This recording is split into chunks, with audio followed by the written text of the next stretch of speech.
What's more important to improving your financial life? Making more money or getting control of your mindset? Now, most of you would argue that making more money would be most helpful. But in this podcast, I'm going to share with you an article that I believe explains why changing your mindset just might be the best place to start your financial journey. This is the Debt Free Dad podcast where we help normal, everyday people like you take control of your finances so you can live a happier, less stressful life. My name is Chris Hawkins, and I will be the host for today's episode. From 2005 to 2008, my wife and I paid off just under $100,000 in debt, and we've been debt free except for our house now for over 16 years. Now, it seems like every day I see articles about personal finance on my phone's news feed. Having been a financial coach, a high school personal finance teacher, and an overall student of financial literacy, I am always intrigued to see what financial advice is being written. Well, since I love to read, I will often open up these articles to find out whether I agree or disagree with the author. Now they have titles like 5 ways to this or 7 ways to that or 10 things and then fill in the blank.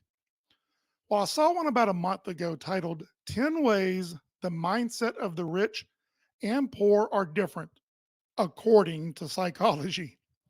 Well, with the title ending with according to psychology, I thought, ooh, this might be interesting. So I clicked on the link to read the article. And it was from a site titled New Trader U with the letter U.com. And it was written by someone named Steve Burns. And so as I started through the list, I expected at some point to see 2 or 3 items that I would completely disagree with. But as I went through all 10 items, I was amazed that I found an article that I completely agree with. Not only were all 10 items on the list ones that I agreed with, but they're also ones that we preach right here on this podcast over and over again. So today, I thought I would summarize the 10 ways to change your mindset so you can better navigate your financial journey. And I believe by the end of this podcast, you will understand why I say that changing your mindset is probably a better place to start than simply focusing on how to get more money. Now, you've probably heard me mention this before if you've listened to this podcast for a while. It's not about the past, it's about the future.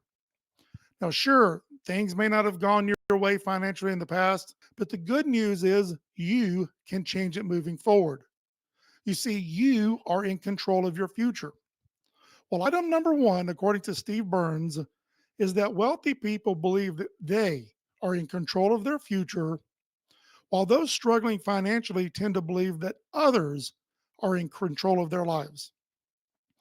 You see, one group believes that they are in control of their future, while the other group believes that forces outside of themselves shape their future. So, a mindset change towards taking charge of your future and believing that you and only you, or you and your spouse if you're married, can dictate your future. That will go a long way in helping you on your journey.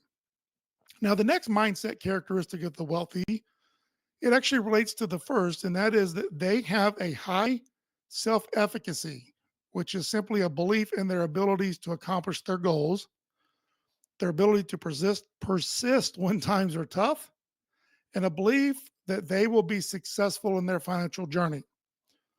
Those with a low self-efficacy are more likely to keep the status quo. Now, that simply means that they either choose not to or they are afraid to attempt change. So, people who have a low opinion of themselves think they can't achieve great things, or they don't think they can solve problems. And so they take shelter in the comfortable, even if they know that the comfortable thing is also not good for them. Now, several other the mindset changes on this list are going to help with this. Having an improved opinion of yourself leads to the next item, which Mr. Burns says is that the wealthy have clear, and achievable goals that have a deadline and a plan of action on how to achieve. The poor tend to lack specific plans. They tend to lack any type of action plan. Now, we talk about having goals and dreams, aspirations on this podcast a lot. We talk about having a vision or a why for your life, something that is so important that you can weigh every decision against to help you stay on track towards meeting that goal. This leads me to another mindset difference mentioned by the author, and that is that wealthy individuals tend to look at challenges or problems as opportunities to be solved. And when they fail at something, they look at that failure as an opportunity to learn from the mistake. So the wealthy are solution focused individuals. Now, those who struggle financially tend to be problem focused, meaning they look at the challenges as difficult and therefore convince themselves why the obstacles are too difficult to overcome. So, looking at challenges and problems as an opportunity to grow and enhance your journey by providing additional satisfaction that comes from knowing that you accomplished something difficult, well, that will go a long way in helping you on that journey. So, making a decision that problems are only speed bumps that are meant to be solved is a great way to change your mindset. So, now a fifth way to change your mind is to embrace being a lifelong learner. Now, many think that learning stops when formal education stops. I used to always tell my students that the nice thing about ending your formal education is that you can start to learn the things that are most important to you. So in doing so, you constantly gain new knowledge, you gain new skills, which not only enhance your life, but also makes you more valuable either to your employer or yourself if you're a business owner. So learning doesn't have to come just through reading, although that's a great way to do it, but through podcast or YouTube videos such as the Debt Free Dad podcast, finding a mentor, or even embracing a challenge or problem. Even if you aren't successful at solving the problem, well, those are all examples of ways to continue learning. Now, the next two items on the list are similar, but they're also distinctly different. They're very similar to the ones that I've mentioned above. The first of these two is that the rich have a growth mindset. They may be content with their current situation, but they also know the importance of continuing to grow through setting new goals, overcoming new challenges, and just simply believing that they can and should grow. You see, to them, growth is why we live. It's what we should strive to do. The poor, on the other hand, they have a fixed mindset, choosing to believe that they can't grow, they can't achieve their goals, so they choose to begrudgingly accept that they will never be successful. So, making the changes I've mentioned so far will go a long way in helping you come to the conclusion that there's a whole world of opportunity just waiting for you to take advantage of. Now, from that is the seventh mindset characteristic mentioned in the article, which is that the wealthy believe that there's an abundance of resources, there's an abundance of opportunities for us all, and that we don't have to be greedy, but rather we can help others achieve their goals and aspirations. Because we believe that we have the ability to take control of our lives, they believe that they can set goals, achieve success. They believe that we owe it to others to help them achieve their goals and dreams. So, believing in abundance means the wealthy see the world as a means to cooperate, while the poor believe that scarcity means they have to tightly hold on to what they have, even if it means they miss out on an opportunity because they're fearful.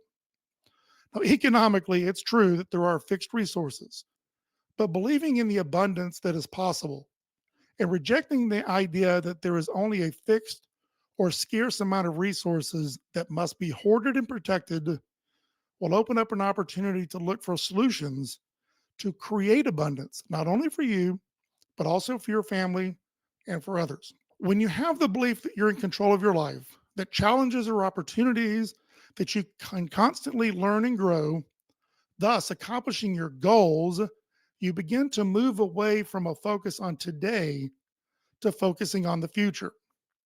By having a long term mindset, you are then able to delay gratification, knowing that one day that sacrifice will help you accomplish your long term vision for your life. So, the eighth way the rich have a different mindset is that they're able to sacrifice now by delaying gratification to the future as a means to become wealthy, accomplish their goals, help others along the way, so as to have more fulfillment not only now, but moving forward. Now, those who struggle financially, they can't understand that a better future is possible. So, as I've mentioned, they tend to focus on the now, which ultimately leads to them consuming now, leaving nothing for the future to build. Now, that leaves me with two mindset differences between the rich and the poor.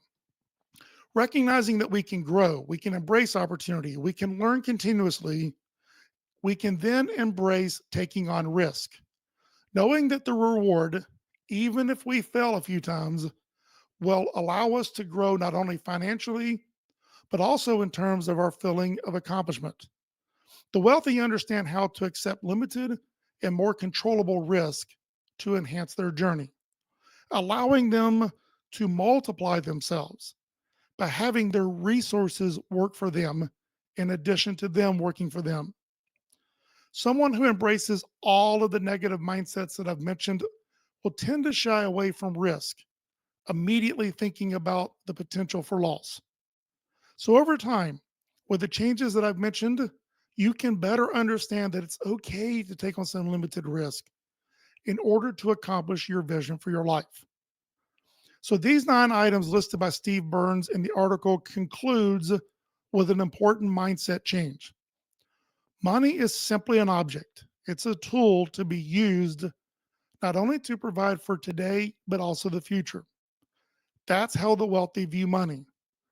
They believe that it is a resource that they themselves can grow over time, thus providing an increased means to take advantage of additional opportunities and challenges. The wealthy don't look at money simply as a means to survive. By embracing the previous 9 items on the list, the wealthy believe they can use money as a tool to further entrench these mindset changes, making the future even brighter and bigger dreams and aspirations available. Now, everyone listening is somewhere different in their journey, and everyone has a different situation. So, I hope this helps you understand that although money is necessary and that having more of it can help, it's your outlook on life that will help you create more wealth over time, resulting in you having more money in the future to live the life that you want and to enhance the lives of others. Simply getting more money without the mindset that it can be multiplied doesn't help in the long run. So, my hope is that all of you listening will begin to slowly embrace these mindset changes so that you over time can start to believe in yourselves. You can believe in your future.